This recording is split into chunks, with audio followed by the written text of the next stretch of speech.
Hello members, I am here with our chef Sam and we wanted to put together a video for you and walk you through our summer plans. We've heard from many of you that Crownham is your favorite location. We have the sweeping views of the golf course and of course the upper terrace with pool views and the golf course as well. And every summer we shut it down and move downstairs. This summer we intend on changing that, and Chef Sam has been hard at work creating a menu that would fit summer months, and she's going to tell us all about it now. So for Crown Room for the summer programming, we plan on keeping it open, like Lily said, and we're going to do sort of a lighter fare. We've heard from a lot of you that the summer in Florida is so warm, so we decided to do a lighter type of menu. It'll be tapas and sushi and some craft burgers as well. Great. Perfect menu for the summer, as you mentioned. We know a lot of the restaurants in our area are bringing their menus down from the heavy food, so we're excited for you trying this. Tell us a little bit about the sushi concept. I know we have a new sushi chef, and we've been hearing from a lot of our members that they're very happy with the sushi program. I know that you have a very detailed interview process, and can you share with us what you've done through that and how you chose Leo? So Chef Leo came to us. He worked at Meisner before. He also has worked at Woodfield, so we're really excited to have him as part of the team. During his tasting, he talked to us about, how far he could take our programming.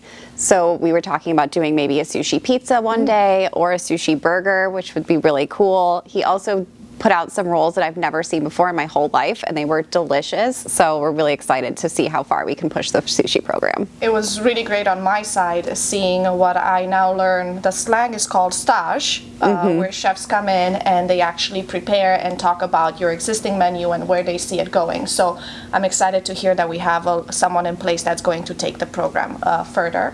And I know now we're moving on to the upper level, right? We want to keep it all in a great centralized location, close to the bar, close to the lounge.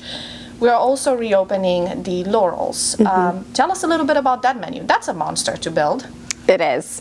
So the Laurels menu, we kind of took the favorites from all the other restaurants. So Winter Circle favorites, Bistro favorites, Steeplechase favorites, and kind of merged them into one core menu.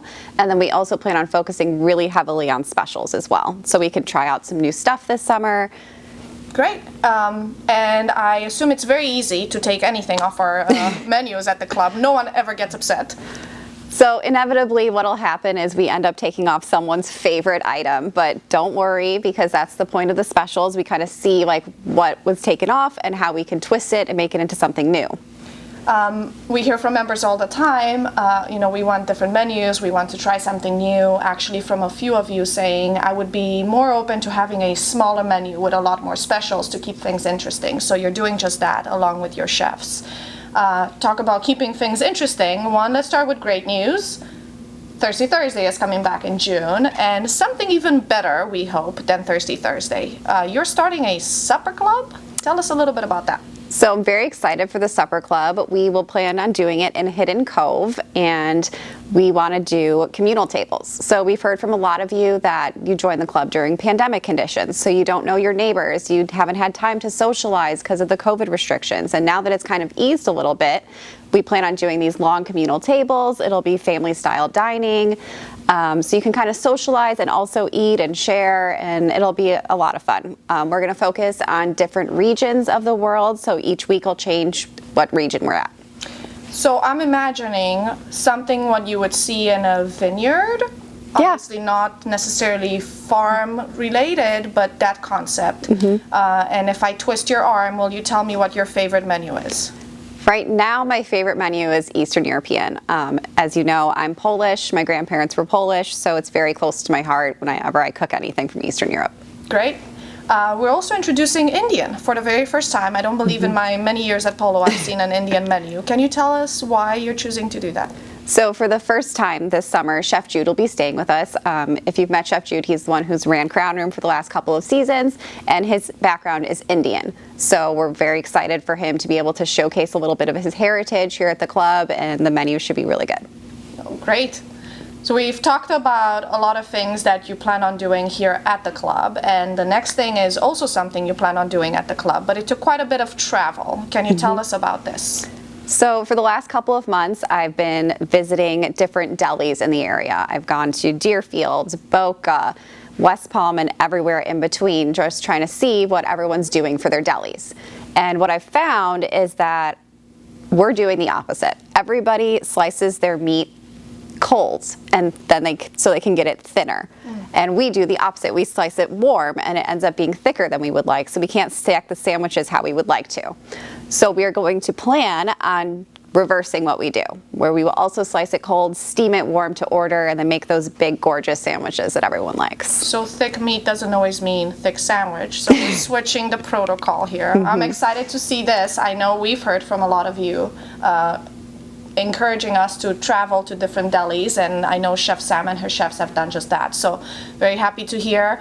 Of course, we remain flexible. We've been doing things a very certain way with our deli for as long as I can remember, so this is new. Please share your feedback as you try these sandwiches and let us know what you think, and hopefully you like them, and hopefully this is the winning secret here. You've also made a change to the menus this season. You've started putting allergen markings on the menus. I can imagine this takes a very long time to do. Can you tell us why you've done this? So it does take a very long time to do. You have to take in consideration everything that goes into the dish, including the sauce and the seasonings and all of that stuff. I decided to do this because we're seeing a rise in allergens. Gluten-free, dairy-free, no salts, vegetarian. So it makes it a lot easier to train everybody right off the bat of what's going to be gluten-free, what'll be dairy-free. And it also eliminates a lot of the back and forth between the front of house and the back of the house, because if it's listed on the menu, you already know it's gluten-free. Of course, we would always love to know if you have an allergy, so we can be extra careful and know that there's no cross-contamination, and that everything is correct. Before I let you go back to your kitchens, you've come to me a few days ago talking about a plan you have with Winter Circle and Steeplechase coming up soon in May. Can you share with the members what you shared with me? Right. So we plan on kind of doing a flip-flop, like a venue change. Okay. So we're going to take the Winter Circle concept and move it to Steeplechase. Winter Circle is a very small room, and we're always waiting for tables. So we plan on moving that to Steeplechase so everybody is accommodated. As you know, we also have plans in the upcoming renovation to swap the concept into Steeplechase. So I guess you're taking a step ahead of us and trying it out this summer while there's fewer members here to see how that works, and finagle with the equipment and making sure that everything works out. As all of you know, Winter Circle doesn't have a kitchen, so we're flip-flopping now. The sushi will come from Winter Circle still, but the rest of it will be in Steeplechase, so we'll be working on that. Thank you so much for taking the time to watch us go through our summer plans. As always, if you have any feedback or comments or any ideas that you would like to share with us, please email us or reply to this email that the video is in, and we will get back to everyone. And we are excited for those of you that are staying this summer to try all of these new incentives that Chef Sam and her team are working on. Thank you so much.